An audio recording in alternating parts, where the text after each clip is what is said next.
los lunes, Mache Borero nos visita ahora para hablarnos en su Datociencia de la ciencia abierta. Este concepto que va agarrando mucha fuerza respecto al análisis, la investigación, pero sobre todo la difusión de cada una de las investigaciones en lo que corresponde a la materia de la ciencia, para que el acceso a ella sea mucho más abierto que como lo es hasta ahora. ¿Cómo va esta tendencia en el mundo y cuánta repercusión tiene en nuestro país? Bienvenida, Mache. Andrés, ¿cómo estás? Un gran abrazo, muy contenta de encontrarme acá. Un saludo a todos los que nos escuchan y nos ven también a través de las redes sociales. Bueno, la ciencia abierta u Open Science es un movimiento global que realmente cada vez ya está llegando a más países y Ecuador, como tú lo mencionas, no se queda fuera. Ecuador, ya te voy a contar qué tiene de ciencia abierta, pero antes te comento de qué va la ciencia abierta u Open Science. La ciencia abierta, como su nombre lo dice, es el acceso al hecho de que nosotros podamos tener en nuestras manos la información científica, los datos también científicos, que puede haber una pequeña diferencia. Uno el asunto es la ciencia y los otros es los datos. ¿Y por qué el dato? Porque también hablamos de software y de informaciones, metodologías, libros científicos que involucran todos los estudios que encontramos dentro de la ciencia y todas, digamos, sus ramificaciones. La ciencia abierta comenzó ya con más fuerza a inicios de la década del 2000, o sea, a inicios de este siglo, digámoslo, ¿no? De este siglo, sí, del 2000. En el año 2002, más de 3.000 científicos hicieron un llamado, hicieron una firma, una carta abierta de que, por favor, las revistas indexadas y ciertos científicos suelten datos, suelten papers, porque estaban totalmente privados, algunos, y cuando había acceso a ciertas publicaciones o a papers científicos, la información no era completa. ¿Y qué es lo que busca la ciencia? Desde luego respondernos todo, pero también ¿qué quieren los científicos? Y nosotros, obviamente, cuando queremos conocer más y tener acceso al conocimiento, es poder contrastar esta información. Al buscar contrastar esta información con el método científico expuesto en las publicaciones científicas de revistas indexadas, se dieron cuenta que en algunos casos no daban los resultados y no había cómo contrastar. Y la ciencia es eso, la ciencia es verificable. Surge entonces esta búsqueda de que se libere más la ciencia, que las revistas indexadas den más acceso a la ciudadanía como tal. Y las universidades también comenzaron a darse cuenta de que la ciencia no tiene que ser cerrada, debe ser abierta. Entonces, en el 2012, junto con la UNESCO también, y recién en el 2022, ya se comenzaron a hacer estos movimientos más profundos.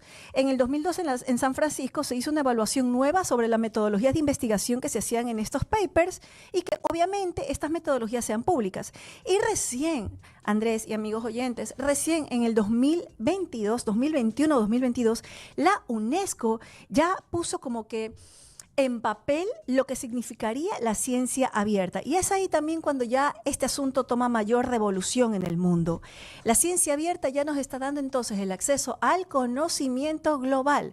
Aún hay repositorios privados que se pagan, obviamente, para la información.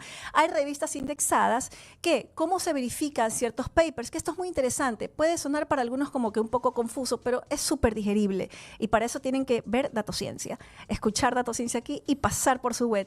Pero ¿qué hace las revistas indexadas? Cuando nosotros hacemos de científicos, hay pares. ¿Quiénes son los pares? Son Andrés, María Cecilia, Lorena, las personas que pueden investigar y pueden confirmar que ese paper sea correcto.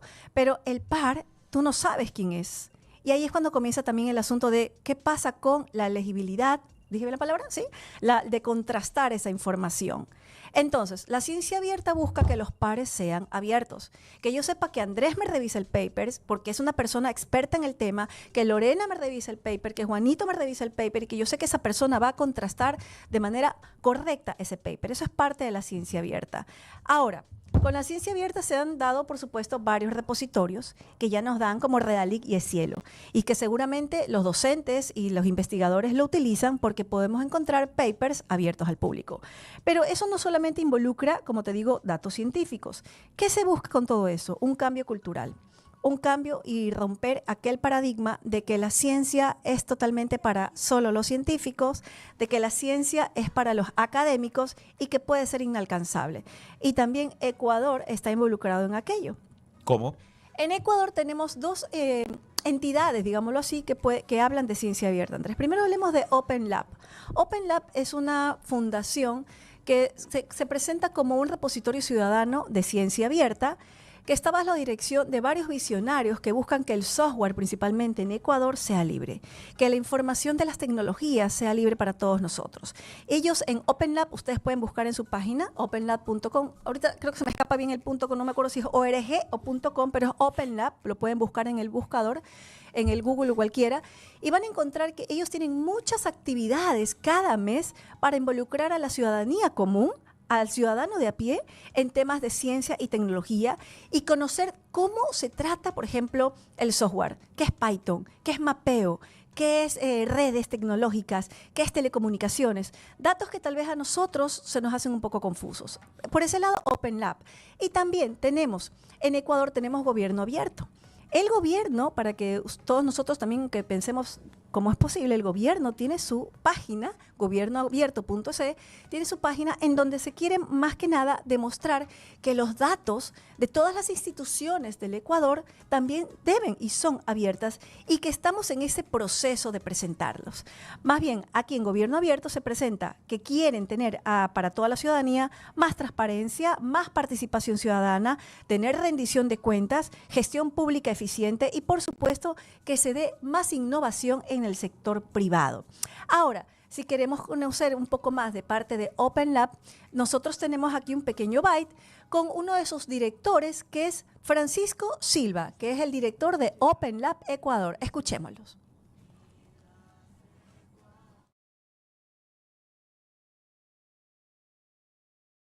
Es una cosa de moda o un tema del momento, digamos. La ciencia abierta no es una cosa de ahora, no es una cosa la ciencia abierta no es una cosa de ahora, no es una cosa de moda o un tema del momento, digamos. La ciencia abierta, si lo resumimos en pocas palabras, es la ciencia que debe ser, ¿no?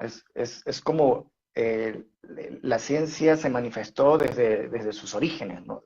Debe ser inclusiva, debe permitir que sea pues, accesible para todos y para todas, debe permitir la transparencia, o sea, tiene algunos principios muy similares a otros movimientos, como el software libre, como gobierno abierto, software abierto, datos abiertos, debe permitir la reproducibilidad, ¿ya? Entonces es un conjunto de prácticas y principios y valores que permiten que se pueda llegar a esto, ¿no? La ciencia.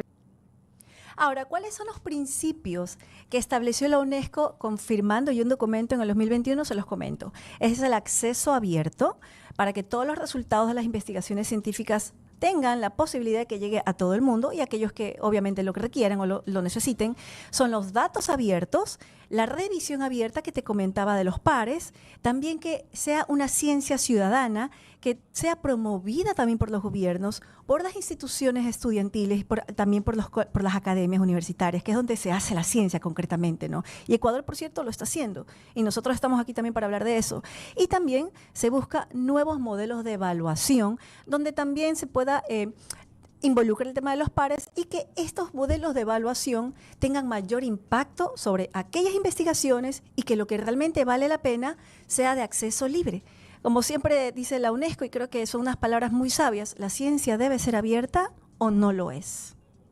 Eso, mi querido Andrés, un tema muy interesante que creo que se lo puede ampliar siempre porque no solamente hablamos de científicos con una bata blanca en laboratorio.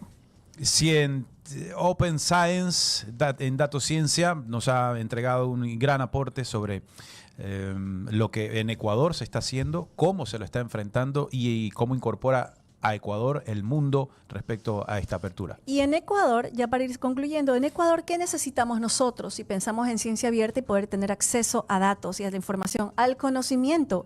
Cambio cultural. Faltan recursos, que también los científicos lo dicen y lo sabemos, que cada año cortan recursos para investigación. Hay desigualdad digital todavía y también, lastimosamente, hay que ya eliminar la falta de confianza en las instituciones públicas. O sea, es un trabajo fuerte, pero que creo que no es imposible.